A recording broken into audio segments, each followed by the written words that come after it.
Assalamualaikum warahmatullahi wabarakatuh. Alhamdulillah Rabbil alamin. Wassalatu wassalamu ala sayyidil mursalin wa imamil muttaqin, qaidil ghurril muhajjalin, sayyidina wa maulana Muhammadin wa ala alihi wa ashabihi ajma'in. Amma ba'd. Jamaah rahimakumullah. Sebuah karunia yang besar yang Allah memerintahkan kita untuk mensyukurinya, untuk menceritakan dan mengabarkannya kepada umat manusia, adalah tatkala Allah memberikan karunia kepada kita untuk bisa menuntut ilmu. Kita tahu ilmu itu ada zakatnya. Sebagaimana harta harus dikeluarkan zakatnya 2,5%. Ilmu yang kita pelajarin pun menuntut kita untuk menyampaikannya, memberikannya, membagikannya kepada hamba-hamba Allah yang lain. Pada pertemuan sebelumnya, kita telah mengkaji tafsir surat Ad-Duha. Dan secara tertib setelah Ad-Duha itu adalah surat Asy-Syarah. Surah Alam Nashrah Laka Sadrak. Di akhir surat Wad-Duha itu Allah mengatakan kepada Nabi alaihi salatu wassalam, wa amma bi ni'mati rabbika fahaddits. Dan terhadap nikmat Rabbmu maka hendaklah kamu menyebut-nyebutnya dengan mensyukurinya. Di sini sebagian ulama menyebutkan di surat Asy-Syarah, di situ Allah sebutkan secara terperinci nikmat apa yang Allah berikan kepada Nabi alaihi salatu wassalam.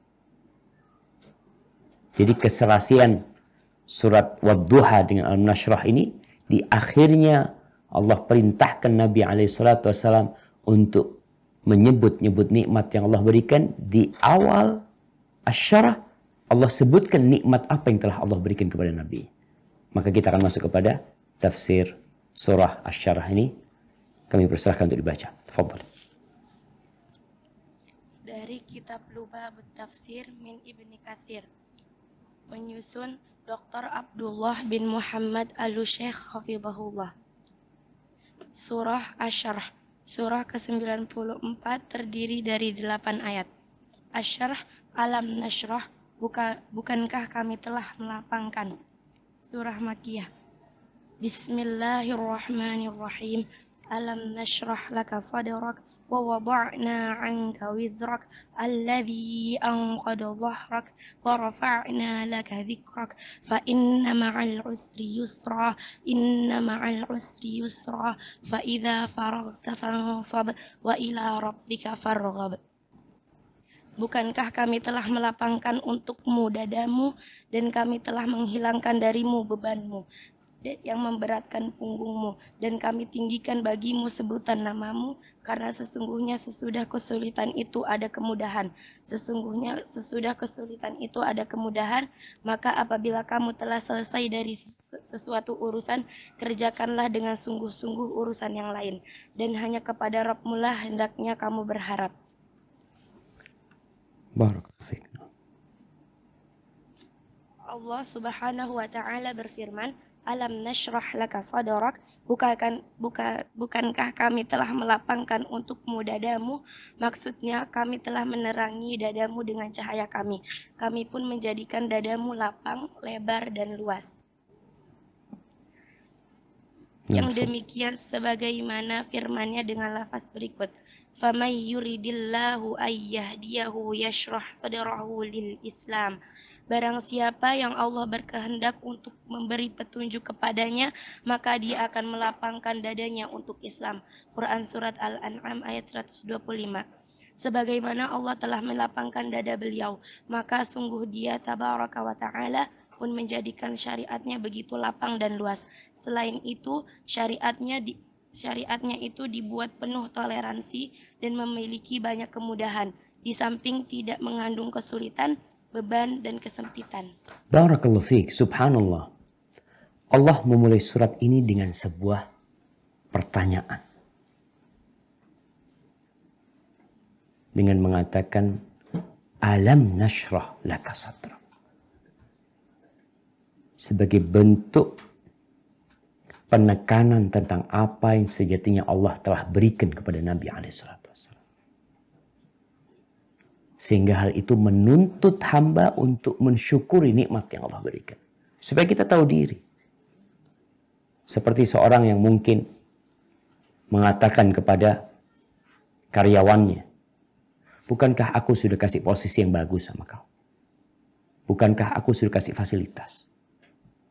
Terus kenapa engkau masih bolos semua? Kenapa engkau masih melakukan tindakan-tindakan seperti itu? Ini sebuah pertanyaan yang membangkitkan semangat untuk berubah. Untuk jadi lebih baik. Untuk mengingat dan menyebut nikmat-nikmat yang Allah berikan.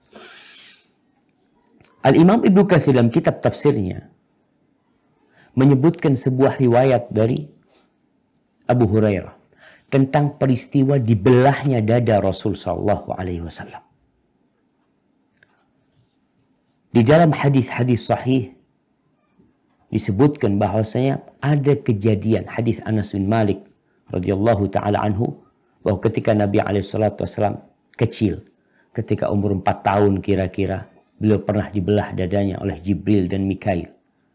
Kemudian dikeluarkan jantungnya, dibelah jantungnya, dikeluarkan noktah hitam. Dari sana dibuang. Kemudian dimasukin sebagai gantinya segala hikmah, segala rahmat, dan segala kebaikan. Dalam tafsir Ibnu Katsir yang beliau sebutkan adalah riwayat Abu Hurairah tentang peristiwa di tahun ke-10 dari umur Nabi Muhammad SAW. Karena memang peristiwa dibelah dadanya Nabi SAW, sebagian ulama mengatakan itu kejadian 2 kali, ada yang mengatakan 3 kali, ada yang mengatakan 4 kali. Yang mengatakan 2 kali di waktu kecil dan sebelum Isra Mi'raj. Dan yang mengatakan 3 kali plus tambahan di umur 10 tahun ini. Yang dikeluarkan itu dalam riwayat Abu Hurairah adalah al-ghil wal hasad. Perasaan iri dan dengki.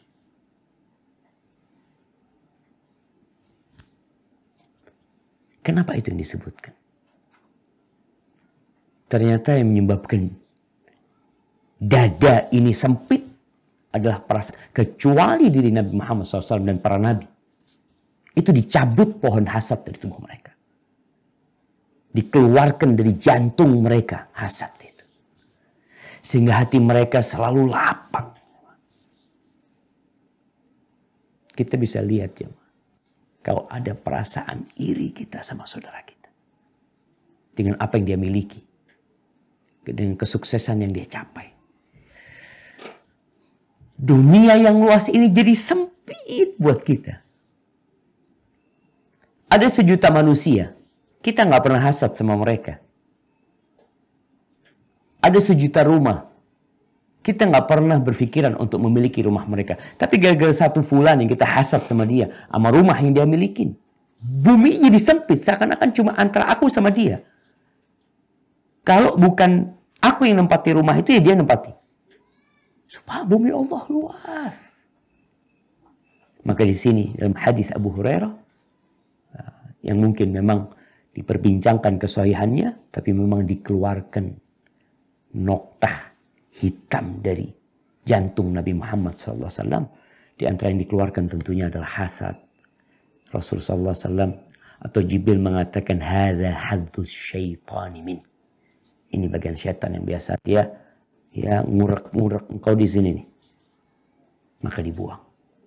Dicuci dengan air zam-zam. Kemudian dikembalikan kepada tempat asalnya. Itu kelapangan yang Allah berikan kepada Nabi SAW. Kemudian di sini disebutkan tentang kemudahan agama Allah ini. Nabinya dilapangkan dadanya.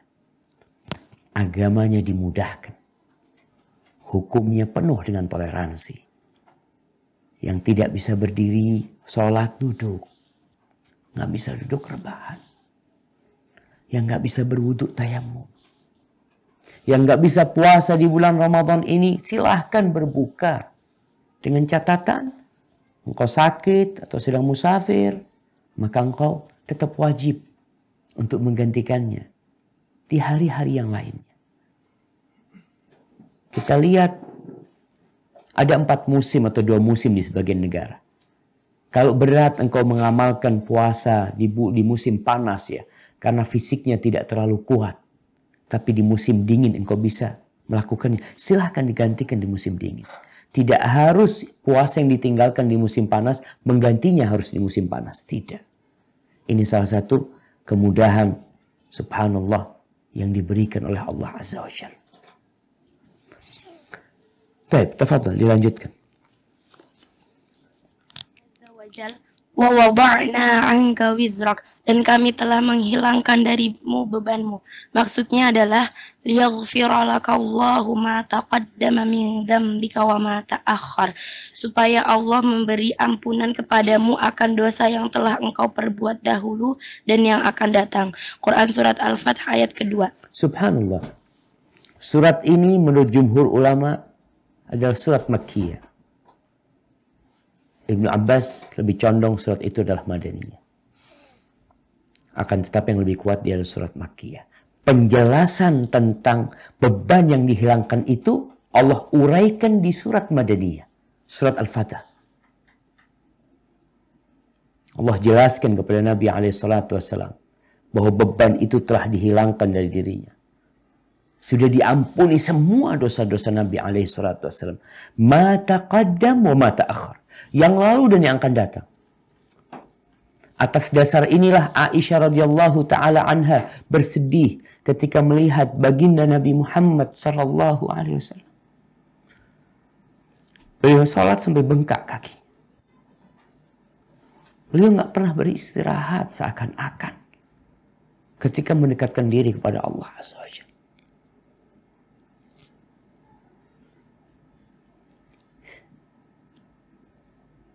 Maka Aisyah berkata, "Ya Rasulullah, wahai utusan Allah, qad ghafarallahu laka ma taqaddama min dzambika wa ma ta'akhkhar." Udah selesai ya Rasulullah. Dosamu yang dulu dan yang akan datang udah selesai. Udah diampuni. Kenapa engkau tetap seperti ini ibadahmu sampai bengkak kaki? Apa jawab Nabi Muhammad SAW? Afala akun abdan syakura. Apa tidak pantas aku menjadi hamba yang bersyukur? Di sini kita kembali kepada akhir surat Wadduha. Allah memang memerintahkan kepada Nabi SAW dengan mengatakan wa amma bi ni'mati rabbika fahaddits. Dengan nikmat yang Allah berikan kepadamu, engkau syukuri itu. Engkau sebutkan. Maka disebutkan kepada Aisyah radhiyallahu taala anha bahwa apa yang beliau lakukan sebenarnya salah satu bentuk syukur. Allah nyuruh aku bersyukur. Udah dikasih nikmat yang besar. Dihapuskan dosanya. Diangkat bebannya. Maka Rasul SAW benar-benar akhlaknya itu Al-Quranul Karim. Sebagaimana kata Aisyah radhiyallahu taala anha, kana khuluquhul Quran. Nih, beliau melakukan itu atas perintah Allah Azza wa Jalla. Dengan dihilangkan dosa-dosa itu, maka beliau semakin semangat beribadah. Bukan semakin kendur ibadahnya. Dan ini pun diikuti oleh para sahabat Nabi. Bagaimana para sahabat Nabi yang dijamin masuk surga? Apakah mereka berhenti beribadah? Apakah Abu Bakar dengan dijamin masuk surga dia jadi malas beribadah? Apakah Umar bin Khattab radhiyallahu taala anhu jadi tidak semangat lagi beribadah? Semakin tinggi semangat mereka beribadah. Bahkan ketika ditusuk Umar bin Khattab radhiyallahu taala anhu, Kemudian darah itu mengucur. Dan putranya Abdullah bin Umar bin Khattab meletakkan kepala ayahnya di pangkuannya, di pahanya. Apa kata Umar bin Khattab radhiyallahu anhu? "Da' khaddi 'alal ard." Ananda, letakkan pipiku di tanah. Apa kata Abdullah bin Umar? Ya Amirul Mukminin, apa bedanya pahaku dengan tanah? Biar engkau di sini.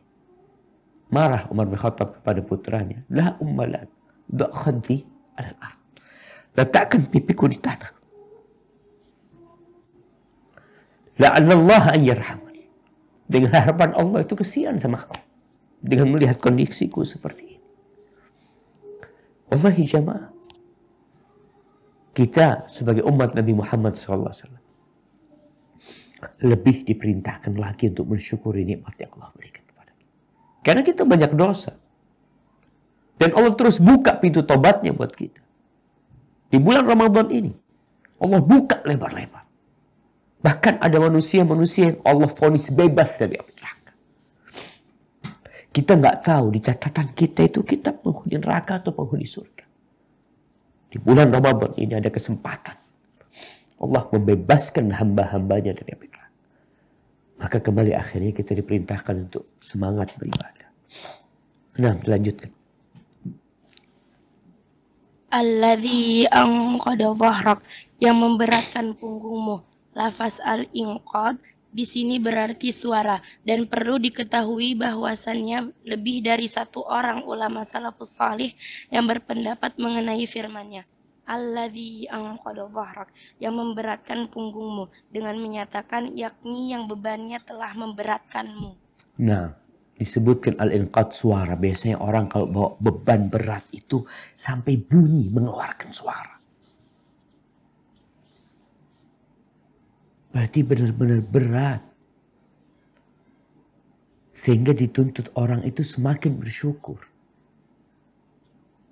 Orang kalau punya beban yang di pundaknya itu 1 kilo. Kemudian kita bantu dia mengangkatnya. Maka dia mungkin tidak terlalu terima kasih sama kita. Karena nggak terlalu berat memang kok. Tapi kalau dia mengangkat beban sampai berbunyi punggungnya. Lalu kita bantu dia. Bareng-bareng kita angkat. Dia akan merasa bahagia dan gembira. Dan Allah sebutkan tentang nikmat yang Allah berikan kepada Nabi. Ada beban berat yang kita telah meletakkannya dari punggung. Sehingga dituntut lagi Nabi SAW untuk lebih bersyukur lagi. Nah, tafadhal. Wa rafa'na laka dzikrak, dan kami tinggikan bagimu sebutan namamu. Mujahid berkata menjelaskan, aku tidak disebut kecuali disebutkan bersamaku kesaksian bahwa tidak ada ilah yang berhak diibadahi dengan benar selain Allah, dan aku bersaksi bahwa Muhammad adalah Rasulullah. Nah, di sini Mujahid mengatakan, aku tidak disebutkan bersamaku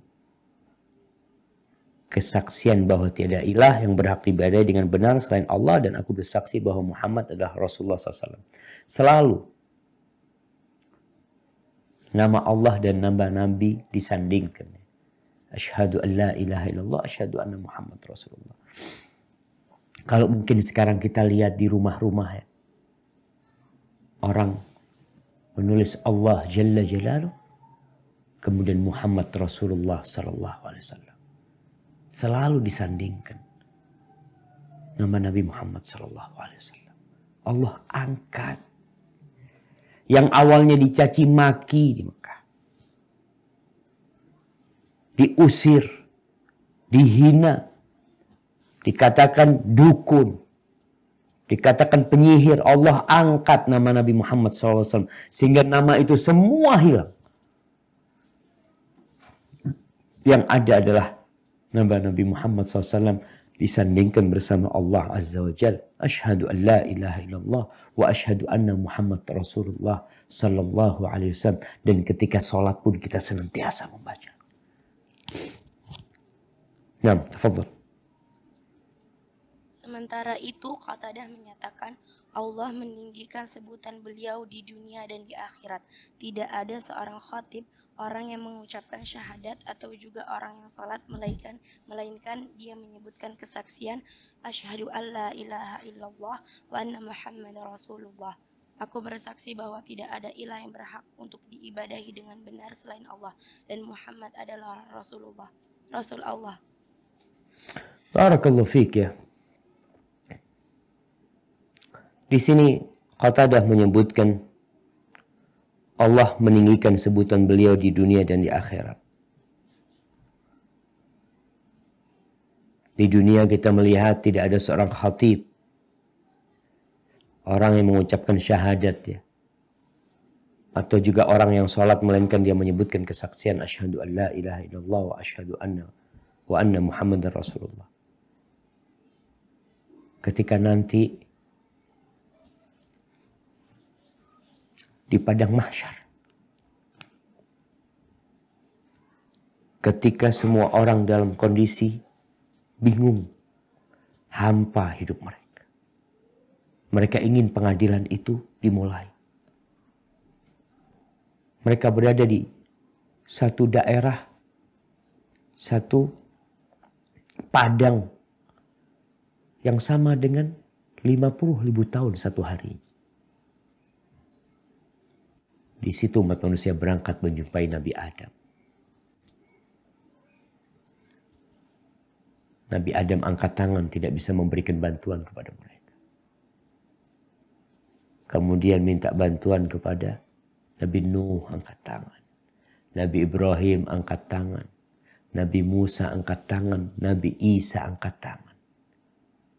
Lalu mereka diberitahu oleh Nabi Isa, kalian itu datang ke Muhammad SAW. Allah ingin mengangkat Nabi kita SAW. Allah tidak bikin manusia itu langsung menjumpai Nabi Muhammad SAW di padang mahsyar. Karena kalau mereka langsung menjumpai Nabi Muhammad SAW, tidak akan tampak keistimewaan Rasulullah SAW. Mungkin semuanya masih berpikir, oh memang langsung ke Nabi Muhammad SAW. Mungkin kalau ke Nabi Musa bisa Nabi Musa bantu. Mungkin kalau ke Nabi Isa bisa bantu. Tapi Allah bikin mereka berangkat melalui nabi-nabi yang mulia, ulul azmi minar rusul, dan semuanya angkat tangan untuk menunjukkan ini loh hambaku yang paling aku cintai, Nabi kita Muhammad SAW. Maka kita harus bersyukur jadi umatnya Rasulullah SAW. Nah, tafadhali, lanjutkan. Berkaitan dengan hal ini, saya merasa perlu untuk menyebutkan sejumlah bait syair yang digubah oleh Hasan bin Thabit, yaitu salah seorang sahabat Nabi SAW yang masyhur.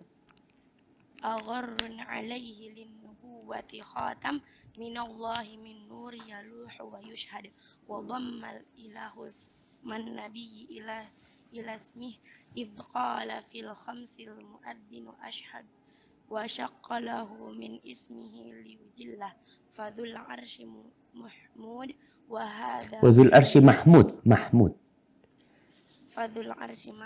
hadha Muhammad.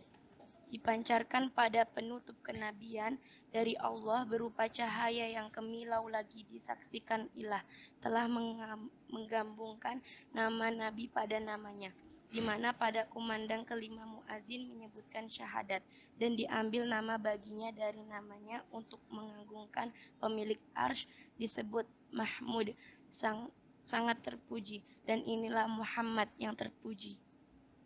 Barakallahu fiik. Di sini disebutkan sebuah riwayat yang dhaif. Ibnu Katsir menyebutkan bahwasanya riwayat ini dhaif, bahwa Rasul sallallahu alaihi wasallam mengatakan sa'altu rabbi mas'alatan. Aku pernah meminta kepada Rabbku sebuah permintaan, wadidtu anni lam akun sa'altuhu. Aku berharap aku tidak menanyakannya. Qultu qad kanat qabli anbiya. Aku mengatakan kepada Allah, wahai Allah, sebelumku sudah ada para nabi. Minhum man sakharta lahu rih, di antara mereka yang ada engkau bikin angin itu tunduk sama dia. Wa minhum man yuhyil mauta, ada di antara mereka yang bisa menghidupkan orang mati. Qala ya Muhammad, lalu Allah mengatakan, wahai Muhammad, alam ajidka yatiman fa'awaituka. Bukankah aku telah mendapatimu yatim, kemudian aku yang merawatmu, yang menjagamu, yang melindungimu. Qultu bala ya Rabbi, iya ya Allah. Qala alam ajidka dhalan fahadaituk. Bukankah aku mendapatimu tersesat, kemudian aku yang memberikan petunjuk kepadamu. Qultu bala ya Rabbi, iya ya Allah. Qala alam ajidka ailan fa'aghnaituk. Bukankah engkau dalam kondisi fakir, sangat memerlukan, kemudian aku yang mencukupi. Qultu bala ya Rabbi. Qala alam ashrah laka sadrak. Bukankah aku telah melapangkan dadamu. Alam arfa' laka dzikra. Bukankah aku telah mengangkat namamu. Qultu bala ya Rabbi. Tapi hadis ini dhaif.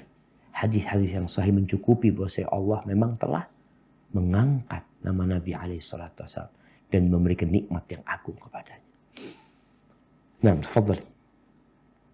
Firman Allah tabaraka wa ta'ala, fa inna ma'al usri yusra, inna ma'al usri yusra. Karena sesungguhnya sesudah kesulitan itu ada kemudahan. Sesungguhnya sesudah kesulitan itu ada kemudahan. Melalui ayat ini Allah memberitahukan bahwa bersama kesulitan terdapat kemudahan. Kemudian dia mempertegas berita tersebut. Barakallahu fiik. Ana sebenarnya kurang pas ya dengan terjemahan, karena sesungguhnya sesudah kesulitan itu ada kemudahan. Kenapa? Jamaah ada yang tahu? Bersama. Sesudah itu bahasa Arabnya apa? Ba'da. Tapi di sini apa kata Allah? Ma'a. Ma'a itu apa artinya? Bersama. Bersama. Makanya di sini Ibnu Katsir menyebutkan melalui ayat ini Allah memberitakan bahwa bersama kesulitan terdapat kemudahan. Sehingga ketika diterjemahkan memang terjemahan depak mungkin seperti ini juga. Sesudah. Ya mungkin secara makna boleh-boleh aja. Tapi akan lebih mendalam. Akan lebih sesuai ketika apa yang disebutkan Ibnu Katsir ini menjadi terjemahan dari ayat yang kita baca, fa inna ma'a, sesungguhnya bersama kesulitan ada kemudahan. Bersama, bukan ba'da. Artinya ketika bicara bersama, orang itu akan semakin tenang hidupnya. Ketika dia tertimpa kesulitan, oh ini bersama kesulitan ada kemudahan loh. Jadi seakan-akan dia jalan bersama. Bukan datangnya sesudahnya. Walaupun tentunya nanti setelah kesulitan itu datanglah kemudahan tersebut. Namun proses perjalanan kemudahan ini, itu dia datangnya bareng sebenarnya. Sama kesulitan. Cuma belum muncul aja. Namun seorang hamba, Allah ingin jadikan dia itu optimis dengan kemudahan yang Allah berikan. Maka Allah sebutkan, fa inna ma'al usri yusra. Bersama kesulitan itu ada kemudian. Kemudian dia mempertegas berita tersebut dan ini kayaknya lebih ucapan Ibnu Katsir ini akan lebih tepat kalau dijadikan terjemahan ayat fa inna ma'al usri yusra, inna ma'al usri yusra. Kita dilanjutkan. Ibnu Jarir meriwayatkan dari Al-Hasan, dia berkata, Nabi SAW pernah keluar rumah pada suatu hari dalam keadaan senang dan rasa gembira, dan beliau juga tengah tertawa seraya bersabda, lan yaghliba usrun yusrain, lan yaghliba usrun usrain, fa inna ma'al usri yusra, inna ma'al usri yusra. Satu kesulitan itu tidak akan pernah mengalahkan dua kemudahan. Satu kesulitan itu tidak akan pernah mengalahkan dua kemudahan. Karena bersama kesulitan itu pasti terdapat kemudahan. Sesungguhnya bersama kesulitan itu terdapat kemudahan. Masya Allah, lihat di sini. Ini terjemahan yang tepat. Namun kadangkala orang sudah terikat dengan terjemahan depak ya. Sehingga penerjemah ketika menukil ayat tetap seperti yang sudah diterjemahkan di depan. Tapi ketika dia menerjemahkan hadis, padahal hadis ini potongan ayat, fa inna ma'al usri yusra, inna ma'al usri yusra, tapi dia terjemahkan sendiri. Dia katakan, karena bersama kesulitan itu pasti terdapat kemudahan. Sesungguhnya bersama kesulitan itu bersama ya, kesulitan terhadap kemudahan. Subhanallah jemaah. Ini termasuk rincian nikmat yang Allah berikan kepada Nabi alaihissalam. Dan Nabi menjelaskan bahwasanya tidak ada satu kesulitan yang mengalahkan dua kemudahan. Artinya kalau kesulitan ini bobotnya itu 5 kilo, nggak mungkin dia mengalahkan dua kemudahan. Kemudahan ini cuma 2,5 kilo. Enggak. Nggak mungkin seperti itu. Ini sekali lagi Allah mengingatkan kepada kita agar kita tidak memandang kepada musibah-musibah itu saja. Kita biasanya kalau kena musibah, kalau tertimpa kesulitan, lupa dengan kemudahan yang Allah berikan kepada kita. Bahkan seakan-akan hidup kita penuh dengan sengsara. Allah sudah katakan, fa inna ma'al usri yusra. Dan Rasul SAW jelaskan, nggak mungkin satu kesulitan mengalahkan dua kemudahan. Nggak mungkin. Jadi kita harus berhusnudzon sama Allah Azza wa Jalla. Berbaik sangka sama Allah Azza wa Jalla. Bahwasanya apa yang Allah timpakan kepada kita dari musibah, bersama itu ada kemudahan. Yang kemudahan itu lebih banyak daripada kesulitan. Karena ulangin, kemudahan yang Allah berikan jauh lebih banyak daripada kesulitan yang kita timpa. Yang menimpa kita. Tapi biasanya memang orang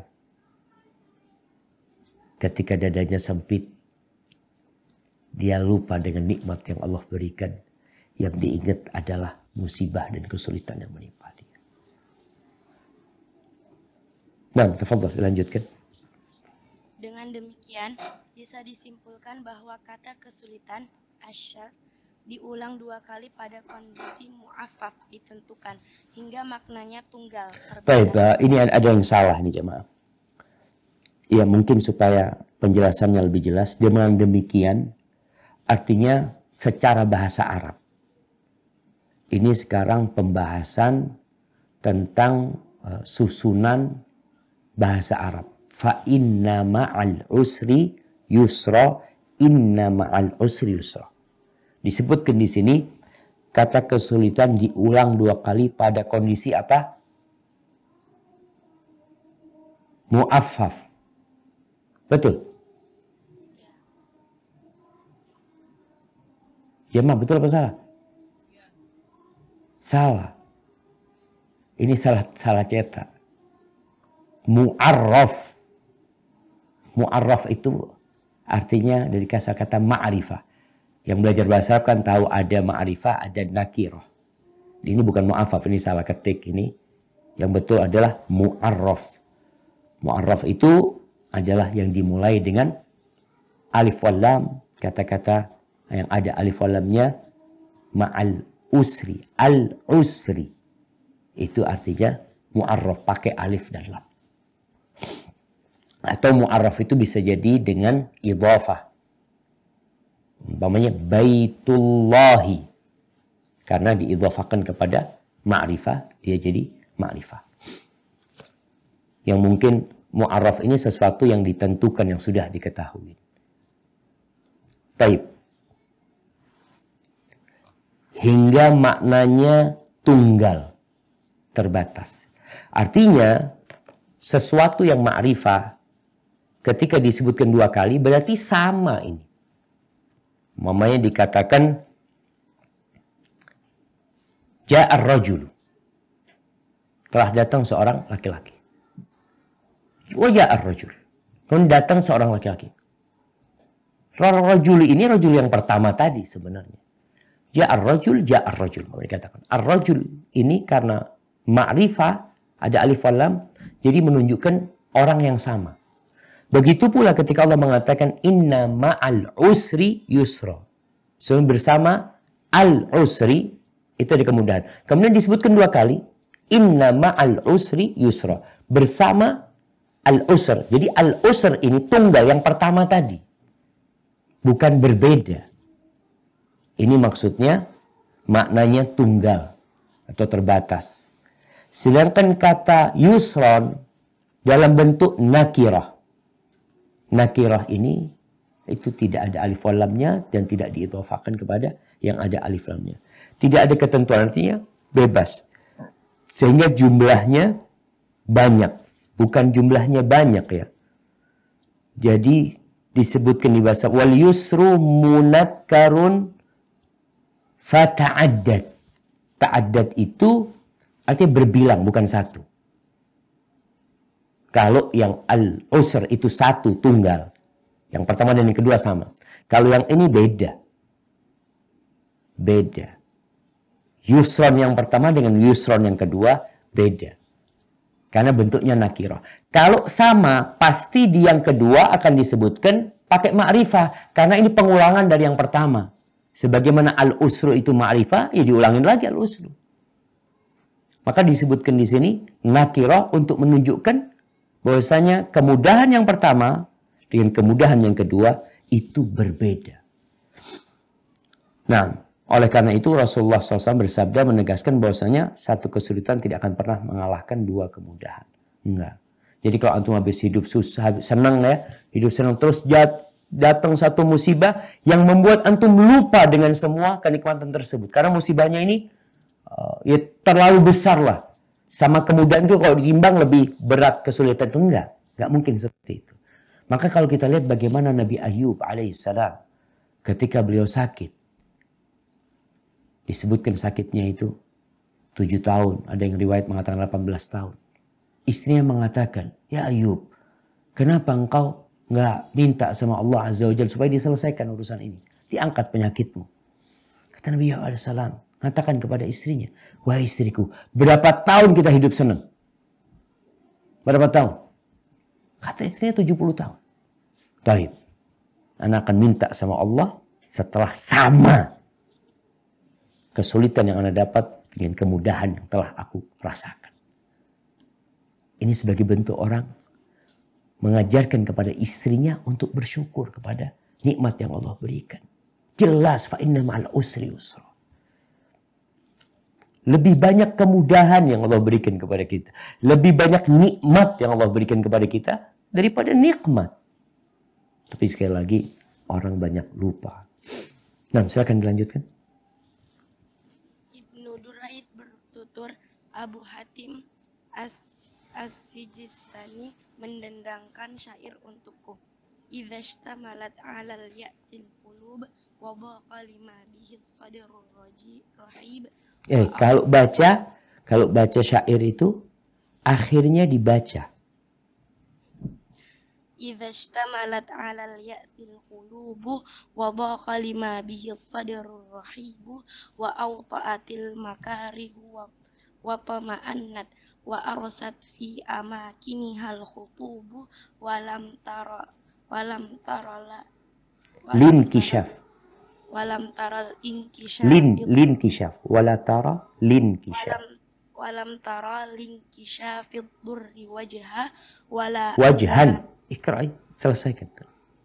Wajhan wala aghna bihilatihil mustajibu ataka ala qunutin minka ghawthun yamunnu bihil latiful mustajibu wa kullul hadithati idza tanahat famausulun bihal farajul qaribu. Jika hati telah menguasai keputusasaan dan sudah menjadi sempit oleh dada yang lapang, ia menginjak semua yang tidak disuka dan menjadi tenang dan menancapkan kesulitan di beberapa tempat dan untuk menyingkap mudarat. Ia tidak melihat jalan, dia mendatangimu dalam keadaan putus asa dari meminta bantuan yang diberikan oleh yang maha lembut, lagi maha mengabulkan. Dan setiap kejadian itu jika berakhir, maka akan membawa kepada kebahagiaan yang dekat. Faham nggak Ibu? Nah, anak-anak akan bacakan. Jika hati telah menguasai keputusasaan dan sudah menjadi sempit oleh dada yang lapang, ia menginjak semua yang tidak disuka dan menjadi tenang dan menancapkan kesulitan di beberapa tempat. Dan untuk menyingkap mudarat, ia tidak melihat jalan. Dia mendatangimu dalam keadaan putus asa dari meminta bantuan. Dia mendatangimu, yakni kemudahan itu akan mendatangimu. Ketika orang sudah kepepet ya, sudah berada di jalan buntu, biasanya orang itu akan menyerahkan semuanya kepada Allah Azza wa Jalla. Maka dikatakan di sini dia mendatangimu dalam keadaan putus asa dari meminta bantuan yang diberikan oleh yang maha lembut lagi maha mengabulkan. Dan setiap kejadian itu jika berakhir maka akan membawa kepada kebahagiaan yang dekat. Setiap ada malam yang panjang, yang gelap gulita, bintang-bintang tidak nampak, awan gelap bergumul menyelimuti bumi, petir dan badai datang bersama. Ketahuilah, sebentar lagi mereka pergi. Engkau akan melihat fajar terbit mengusir semua kegelapan tersebut. Teman-teman kita yang di Jakarta banjir. Kemana cerita banjir itu sekarang? Berapa tahun mereka tidak banjir? Atau berapa bulan dalam setahun ini? Berapa hari tidak banjir? Tapi biasanya mereka ketika banjir, mereka lupa dengan kemudahan yang Allah berikan kepada mereka. Banjir cuma 2 hari, 3 hari. Mereka lupa dengan 360 hari yang tidak ada banjir. Jadi sejatinya nikmat yang Allah berikan itu jauh lebih banyak. Dan kita lihat, kita rasakan bersama bahwa kesulitan-kesulitan itu pergi. Nah, fadhal, dilanjutkan. Penyair lainnya mengungkapkan wala rubbana zilatin yadhiqu bihal fata dar'an wa 'indallahi minhal makhraju kamulat falamma istahkamat halaqatuha furijat wa kana yadhunnuha la tufraju. Tidak jarang musibah itu membuat sempit gerak pemuda, dan pada sisi Allah jalan keluar diperoleh, lengkap sudah penderitaan. Dan ketika kepunyaan mendominasi, dan ketika kepungannya mendominasi, terbukalah jalan. Sebelumnya dia menduga musibah itu tiada akhir. Nah, jemaah. Jadi memang kita lihat subhanallah ya. Bagaimana Allah menguji Nabi Muhammad SAW ketika hijrah dari Mekah ke Madinah. Beliau bersembunyi di dalam gua Thur. Itu orang-orang musyrikin jemaah. Sampai ke mulut gua Thur. Sampai ke mulut. Di situ Abu Bakar Siddiq radhiyallahu ta'ala anhu mengatakan, "Ya Rasulullah, lau absara ahaduhum ila qadamaihi." Andai kata salah seorang mereka itu melihat ke kaki mereka aja, mereka akan kelihatan kita. Lalu apa kata Nabi Muhammad SAW? Ma dhannuka bithnain Allahu thalithuhum. Bagaimana pendapatmu Abu Bakar dengan 2 orang yang ketiganya adalah Allah Azza wa Jalla? Maka kita perlu senantiasa mengingat Allah. Menghadirkan Allah dalam semua kehidupan kita. Dalam semua pekerjaan kita. Dalam semua kemudahan kita. Dalam semua kesulitan kita. Maka Rasul SAW adalah makhluk yang memberikan contoh kepada kita. Untuk senantiasa memuji Allah Azza wa Jal. Ala kulli hal. Dalam semua kondisi. Beliau tetap memuji Allah Azza wa Jal. Jadi ujian itu memang Allah bikin sampai orang ini kepepet. Sampai kemudian dikatakan, wa kana yadhunnuha la tufraju. Dia sudah berpikir, nggak ada jalan keluar sudah. Nggak ada. Siapa yang bilang nggak ada jalan keluar? Fa inna ma'al usri yusra. Maka ketika kita sedang sulit, ingat dengan firman Allah. Baca. Agar semakin merasuk di dalam kita. Fa inna ma'al usri yusra. Inna ma'al usri yusra. Sambil diyakini. Sehingga kita akan merasa tenang untuk melanjutkan perjalanan hidup ini. Barakallahu fiik. Nah, silakan dilanjutkan.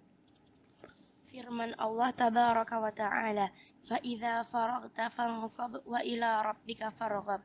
Maka apabila kamu telah selesai dari sesuatu urusan, kerjakanlah dengan sungguh-sungguh urusan yang lain, dan hanya kepada Rabb-Mu lah hendaknya kamu berharap.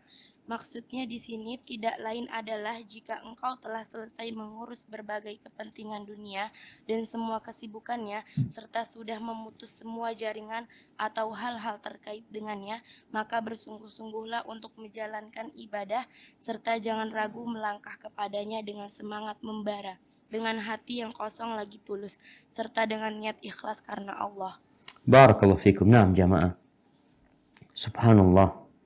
Setelah Allah menyebutkan nikmat-nikmat yang Allah berikan kepada Nabi SAW, lalu Allah memberikan arahan. Lalu Allah mengatakan, فَإِذَا فَرَغْتَ فَانْصَبْ.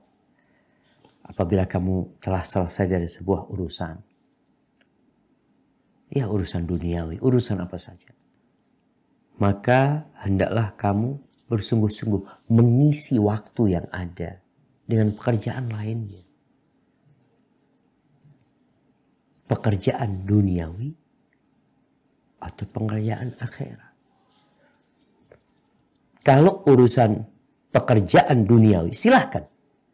Habis kerja ini mau kerja lain, ada kerja sampingan. Tapi ingat, ambisinya harus Allah Azza wa Jalla. Jadi kalau ada orang yang berdalil, Ustaz kan kita waktu kosong suruh isi, Ustaz. Anak isi dengan kerja lagi, shift malam, shift sore dia kerjakan untuk mengisi kekosongan tersebut. Karena dalam benak dia, kalau waktu kosong ini nggak diisi dengan sesuatu yang bermanfaat, maka akan jadi negatif nantinya. Nah, tapi ingat, wa ila rabbika farghab. Yang harus menjadi targetmu selama ini adalah Allah Azza wa Jalla. Sehingga jangan cuma ngurusin dunia. Dalam urusan dunia jangan lupa sama Allah. Di mana Allah mengatakan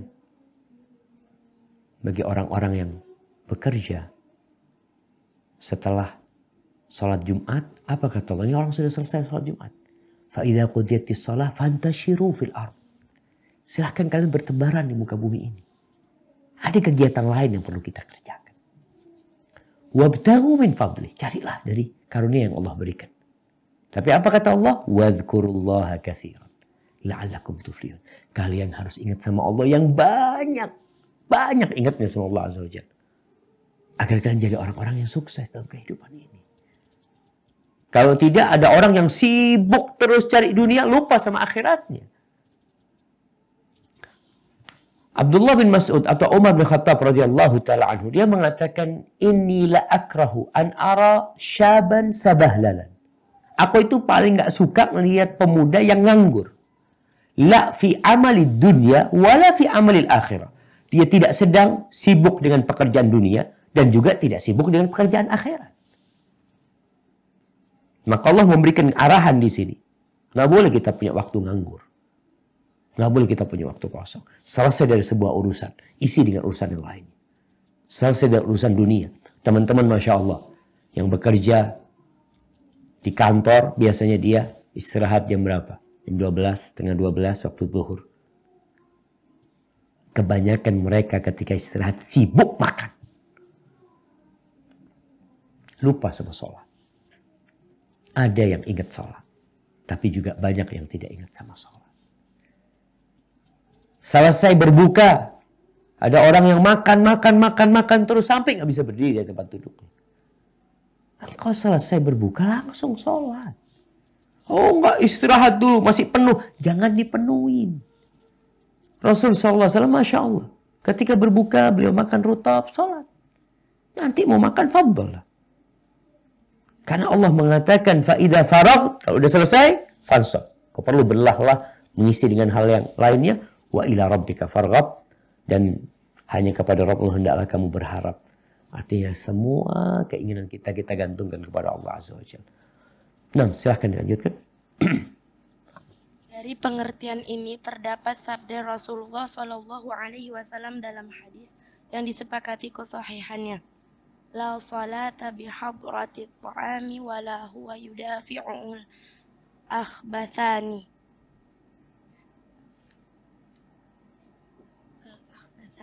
Tidak sempurna salat seseorang ketika makanan telah dihidangkan, dan tidak sempurna pula salat dalam kondisi menahan buang air kecil dan buang air besar. Nah, ini menunjukkan bahwasanya tatkala kita beribadah, hendaklah kita sudah bersih dari pikiran-pikiran duniawi yang akan mengganggu ibadah kita. Kalau kita bicara kerjaan dari jam 7 sampai jam 11 atau jam 12, 5 jam kerja. Engkau sholat mungkin 15 menit. Jadi ketika sholat ini usahakan memang kita dalam kondisi full untuk Allah Azza wa Jal. Tidak memikirkan yang lainnya. Sehingga Rasul SAW memberikan arahan di sini. La salata bihadratit ta'am. Nggak boleh sholat ketika makanan sudah disajikan. Bahkan dalam hadis yang lainnya, kalau sudah qomat sholat isya dan makanan sudah disediakan, maka kata Nabi SAW, fabda'u bil asya. Kalian mulai dengan makan. Ini kehilangan jamaah. Kehilangan sholat berjamaah. Nah, ada kemuliaan sholat berjamaah yang seharusnya didapat jadi hilang gara-gara ada makanan yang disediakan. Nah, jadi jumlah pahala dari sholat berjamaah dengan nilai kekhusyuan itu seakan lebih besar nilai kekhusyuan tersebut daripada antum dapat 27. Secara nominal antum dapat sholat berjamaah dapat 27. Tapi antum tidak dapat kekhusyuan karena memikirkan makan. Maka Rasulullah SAW menimbang agar umatnya lebih memikirkan kekhusyuan sholat dia daripada fadilah tempat atau bilangan yang akan didapatkan. Maka di sini ketika ada makanan, nggak sholat, nggak usah sholat. Tidak sempurna sholat seseorang, tidak ada sholat seseorang ketika ada makanan. Wala huwa yudafi'uhul akhbathan. Dan tidak pula sholat dalam kondisi menahan buang air kecil atau buang air besar. Jadi ada memang buang air kecil yang orang kepingin kencing, tapi tidak terlalu mendesak. Jadi sholat nggak ada masalah. Tapi ada yang sudah sampai tingkatan mengganggu kekhusyuan. Kadangkala ibu-ibu lagi duduk ya, duduknya sampai goyang-goyang karena takut ada yang mau keluar untuk menahan itu. Jadi sudah yang dipikirkan itu bukan bacaan sholat, tapi ada sesuatu yang hendak keluar. Menahan angin juga. Jangan, kalau memang sudah aduh enggak, ini mengganggu sudah, putus sholatnya. Ada orang yang sholat tidak, artinya kondisinya ketika dia sholat dia tidak sedang menahan itu. Tapi mungkin memang perutnya lagi nggak enak ya, kemudian nggak nyaman sudah. Mungkin kau berikan, Ustaz, anak kehilangan pahala berjamaah. Nah, engkau kehilangan pahala berjamaah, tapi engkau akan mendapatkan nilai kekhusyuan itu. Yang insya Allah nilainya akan lebih besar buat dirimu ketika memang terpaksa engkau harus melakukan itu. Nah, dilanjutkan. Terdapat pula riwayat atau hadis lainnya dari sahabat Abdullah bin Mas'ud radhiyallahu anhu bahwa dia meriwayatkan sabda beliau, jika engkau telah selesai menunaikan berbagai kewajiban, maka bersungguh-sungguhlah dalam pekerjaan qiyamul lail. Nah, ini penafsiran-penafsiran yang banyak yang ini disebut penafsiran dengan memberikan contoh. Contoh mengisi waktu itu dengan apa gitu. Bersungguh-sungguh itu dalam apa? Kalau kita udah selesai dari pekerjaan ya. Ya, di sini disebutkan bersungguh-sungguhlah dalam mengerjakan qiyamul lail. Udah kerjaan selesai siang hari, banyak orang apa yang dia lakukan? Tidur sampai subuh. Bangun ketika subuh. Maka para ulama menjelaskan, engkau bangun malamnya. Bersungguh-sungguhlah. Sebagaimana engkau bekerja cari dunia bersungguh-sungguh. Masa cari akhirat santai? Padahal akhirat ini khairun wa abqa. Lebih baik dan lebih kekal. Nah, dilanjutkan. Disebutkan dalam sebuah riwayat dari Abdullah bin Mas'ud radhiyallahu anhu. fansab wa ila rabbika farghab, dan kerjakanlah dengan sungguh-sungguh dan hanya kepada Rabbmu lah hendaknya kamu berharap. Yang maksudnya adalah setelah selesai dari salat yang engkau kerjakan sedang engkau masih dalam keadaan duduk. Nah, ngapain ketika duduk? Jamaah, berzikir. Makanya di sini ketika orang selesai sholatnya, sudah. Engkau dalam kondisi duduk itu manfaatkan waktu itu untuk berzikir ya. Diisi waktu itu. Karena memang sunnahnya selesai sholat itu, Rasul SAW tidak meninggalkan tempat duduknya sampai menyelesaikan zikir, kecuali ada perkara-perkara yang memang membuat beliau harus meninggalkan tempat itu. Tapi seharusnya kita, ibu-ibu nih khususnya ketika di rumah, selesai sholat, jangan langsung menyelesaikan masakannya. Assalamualaikum, langsung berdiri. Duduk. Ngapain zikir? Kan zikir nggak harus duduk. Nah, tapi ketika engkau duduk dan tidak lama, itu akan lebih mulia. Nanti zikir yang lainnya, engkau berdiri, nyapu, nggak ada masalah. Tapi zikir setelah sholat, memang dianjurkan kita tidak meninggalkan tempat sholat itu kecuali kita sudah menyelesaikan zikir setelah sholat tersebut. Barakallahu fikum. Nah, dilanjutkan. Ali bin Abi Thalhah meriwayatkan dari Ibnu Abbas, dia berkata, jika engkau telah selesai maka bersungguh-sungguhlah, yakni dalam berdoa. Wallahu a'lam. Nah, ini disebutkan kalau engkau sudah selesai, maka hendaklah bersungguh-sungguh dalam berdoa. Artinya selesai sholat, engkau berdoa. Maka di sini berkaitan dengan doa setelah sholat kan, apakah itu dibaca sebelum salam atau sesudah salam? Ada khilaf di antara para ulama. Sebagian berpendapat kalau doa itu sebelum salam, selesai tasyahud kita berdoa, selesai kemudian adapun zikir setelah kita mengucapkan salam. Masih ada banyak lain yang disebutkan oleh Ibnu Katsir di sini, seperti ucapan beliau Ad-Dhahhak mengatakan, Zaid bin Aslam dan Dhahhak mengatakan, fa idza faraghta ay minal jihad. Apabila engkau selesai dari perjalanan jihad, fansab ay fil ibadah. Maka engkau bersungguh-sungguhlah dalam beribadah yang lainnya. Karena biasanya orang kalau selesai jihad itu pulangnya istirahat. Selesai. Dan ini karena kita berada di penghujung tahun ajaran sekolah ya. Maka juga sama. Yang sudah selesai belajar selama 1 tahun, fansab. Selesai engkau sekolah, alhamdulillah. Ada yang lulus, ada yang naik kelas. Kadang-kadang mereka mengatakan, oh liburan. Nggak ada liburan. Yang ada itu berpindah dari satu aktivitas ke aktivitas lainnya. Maka isilah masa liburan itu dengan bersungguh-sungguh beribadah kepada Allah Azza wa Jalla. Maka di sini Ad-Dhahhak mengatakan, fa idza faraghta ay minal jihad. Ketika engkau selesai jihad, pulang jihad, capek, lelah, istirahat untuk menunggu jihad yang selanjutnya. Bukan seperti itu. Tapi engkau perlu untuk melakukan ibadah yang lainnya. Kemudian, wa ila rabbika farghab. Dan kepada Rabbmu yang engkau berharap, kata Ats-Tsauri, ij'al niyataka wa raghabataka ilallah. Jadikan niatmu, harapanmu semua kepada Allah Azza wa Jalla. Jangan kepada siapa-siapa.